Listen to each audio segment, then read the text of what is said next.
Welcome to EV drive the future. EV drive the future इस समय है auto अड्डा पर और आप लोगों की बेहद खास डिमांड के ऊपर, क्योंकि आप लोगों के बहुत सारे क्वेश्चन आ रहे थे कि ऑटो अड्डा क्या है, ये कैसे काम करता है, हम इसमें कैसे इस एरिया में आ सकते हैं। तो हम आप सभी लोगों के लिए ये सवाल यहाँ पर ऑटो अड्डा पर हमारे साथ हैं ऑटो अड्डा के डायरेक्टर संजय रस्तोगी जी। तो हम चलिए उन्हीं से बात करते हैं और उन्हीं से जानते हैं ऑटो अड्डा क्या है और कैसे काम करता है। Hello sir. हेलो सर, पहले तो सबसे पहले थैंक यू सो मच कि आपने हमें अपना कीमती समय हमें दिया।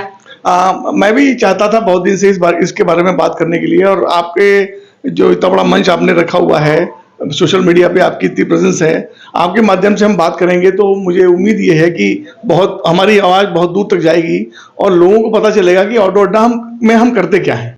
तो सर, मैं यही जानना चाहती हूँ कि ऑटो अड्डा के बारे में आप जो है ना डिटेल में बताएं। ऑटो अड्डा एक ऐसा कॉन्सेप्ट है जो कि हम लेके आए हैं मार्केट रिसर्च करने के बाद। ऐसा है कि पिछले कुछ सालों से मैं इलेक्ट्रिक व्हीकल के वर्टिकल में काम कर रहा हूं, और मैंने देखा है कि पिछले लगभग 6-7 साल में ई रिक्शा की मार्केट बहुत तेजी से बढ़ी है, और उसका सबसे बड़ा रीजन ये है कि इसका ईज ऑफ ऑपरेशन, चलने में बहुत इजी है और सब कुछ ठीक ठाक है। लेकिन अभी तक मैंने किसी मैन्युफैक्चरर को सर्विस स्टेशन लगाते हुए देखा नहीं है।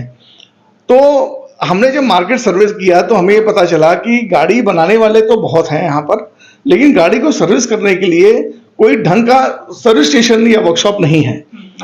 तो हमें लगा कि अब ये राइट टाइम है कि हम एक अच्छा सा अपडेटेड और स्टैंडर्डाइज्ड सर्विस स्टेशन बनाएं, जिसमें कि हम सब प्रकार की रिक्शा, ई ऑटो और लोडर की सर्विस कर सकें।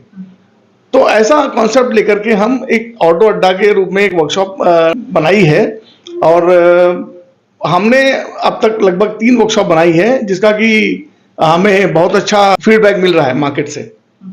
तो सर, ये ऑटो अड्डा में सर सिर्फ ई रिक्शा ही जो है सर्विस के लिए आ सकते हैं, या ये मार्केट और भी लोगों के लिए है? ये ऑटो अड्डा की वर्कशॉप इलेक्ट्रिक व्हीकल में 3 पहिया के, मतलब 2 पहिया हम नहीं करने वाले इसमें। हम 3 पहिया की गाड़ी जैसे ई रिक्शा है, ई ऑटो है, और ई रिक्शा के और संबंधित जो मॉडल्स हैं, जो लोडर हो गया या गार्बेज वैन हो गई, और ई ऑटो जो L5 कैटेगरी के रिक्शा हैं, उनके लिए भी हमने ये बनाया हुआ है। कैपेबिलिटी इस वर्कशॉप की कैपेबिलिटी छोटे 4 व्हीलर तक भी जाती है, लेकिन वो सेकंड फेज में हम लेके आएंगे।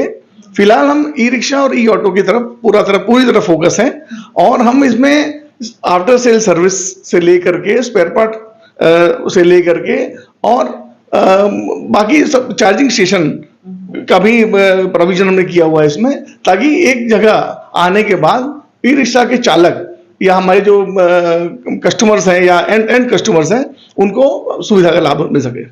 मैंने बहुत सारे मैन्युफैक्चरर से बात करी है, तो वो कहते हैं कि इलेक्ट्रिक व्हीकल में सर्विस की क्या जरूरत है।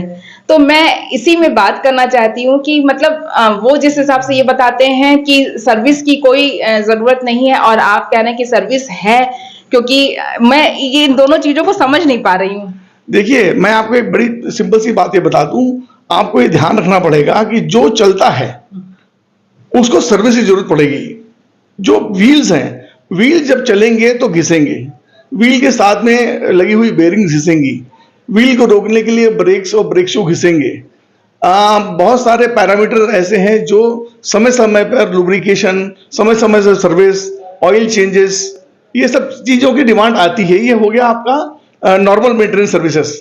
लेकिन गाड़ियां जब चलेंगी तो लड़ेंगी भी, एक्सीडेंट भी होंगे, कुछ पार्ट फेल भी होंगे, प्रीमेचर फेल भी होंगे, 3 साल 4 साल चलने के बाद मेजर फेलियर भी आएंगे। तो ऐसे सब चीजों को करने के लिए कोई ना कोई एक ऐसी जगह चाहिए जहां पर तसल्ली बख्श एक ट्रेंड मैन पावर अवेलेबल हो, अच्छी स्पेयर पार्ट की सुविधा हो।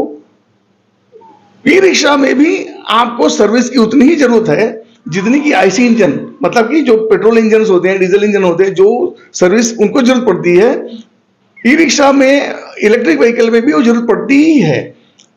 मैं मान सकता हूं कि थोड़ी कम पड़ती है, लेकिन सर्विस तो पड़ेगी आपको।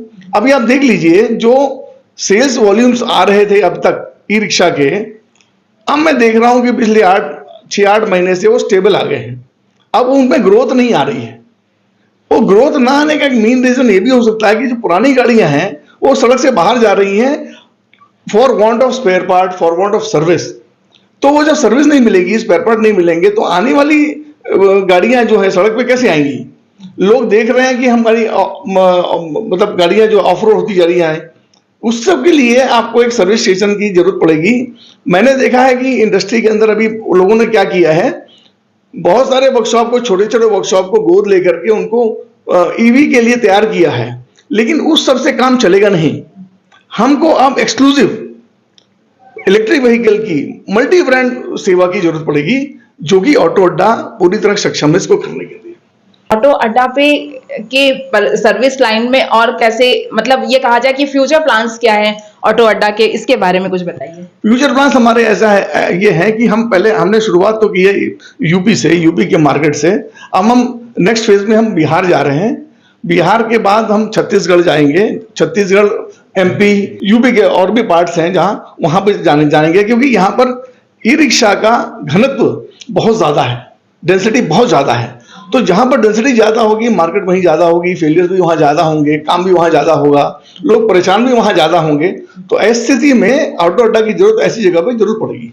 मैन्युफैक्चर से क्या कहना चाहते हैं, वो जल्दी से जल्दी ऑटो अड्डा से जुड़ें, ताकि उनको सेल्स का, अगर वो चाहते हैं कि वो बढ़े उनका रेशियो, तो उसके लिए सर्विस को भी साथ में लेकर के चलना पड़ेगा। बिल्कुल, मैं तो मैन्युफैक्चर से यही गुहार कर रहा हूँ। ये जब मेरी मीटिंग किसी मैन्युफैक्चर से होती है तो मैं उनसे यही बोलता हूँ, चूंकि मैंने 6-8 साल जो पहले देखा था, जो गाड़ियां वो बना के बेच रहे हैं, उनको बना के बेचना आता है, सर्विस करने में कहीं ना कहीं उनको दिक्कत आती है।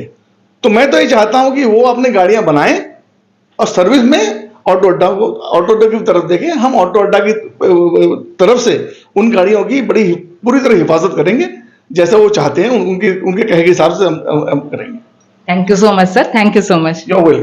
तो इस तरीके से आपने देखा कि ऑटो अड्डा क्या काम करता है और कैसे काम करता है। तो अगर आपको भी और हर मैन्युफैक्चरर से मैं यही चीज कहना चाहती हूं कि अगर आप अपने सेल्स फिगर को सोचते हैं कि ये इंक्रीज करें, तो उसके लिए आपको सेल के साथ साथ सर्विस पर ज्यादा फोकस करना पड़ेगा। मैं तो ये कहना चाहती हूँ कि आपको सर्विस पे ज्यादा फोकस इसलिए करना पड़ेगा क्योंकि सेल तो एक बार ही आपने कर दी, अब आप ये चाहते हैं कि आपके फिगर्स लगातार बढ़ते रहें, तो उसके लिए आपको सर्विस पे फोकस करना ही पड़ेगा। तो जो अभी तक आपने फील्ड को छोड़ रखा हुआ है, सर्विस, उसको लेकर के भी अब आप आगे बढ़िए, क्योंकि एक, जैसे मैंने बताया कि मैंने कई सारे मैन्युफैक्चरर से बात करी, तो वो हमेशा मुझसे यही बोला करते थे कि सर्विस तो इलेक्ट्रिक व्हीकल में है ही नहीं। तो आज उसका सामना अब लोगों को करना पड़ रहा है कि आज 2014 से लेकर के आज 2024 आ गया है, इन 10 सालों में सर्विस की जरूरत पड़ी है, लेकिन ध्यान ना दे पाने की वजह से, कहीं कहीं स्पेयर पार्ट्स की कमी की वजह से ये हो गया है कि लोग अब ब्रांड छोड़ने लग गए हैं। उनकी समझ में नहीं आ रहा है कि वो ई रिक्शा में जाएं या हम किसी और उस तरफ जाएं, क्योंकि क्या होता है ना कि अगर हमें सर्विस प्रॉपर नहीं मिलेगी तो हम फिर क्या करेंगे उसको। आज से 3-4 साल तक तो हमने तो चला लिया, उसके बाद तो उसी चीज को आगे बढ़ाने के लिए आप सभी मैन्युफैक्चरर से ये गुजारिश है कि ऑटो अड्डा जो इस समय इतना अच्छा आपके पास प्लेटफॉर्म लेकर के आया है, इस प्लेटफॉर्म का इस्तेमाल करिए। Thank you so much.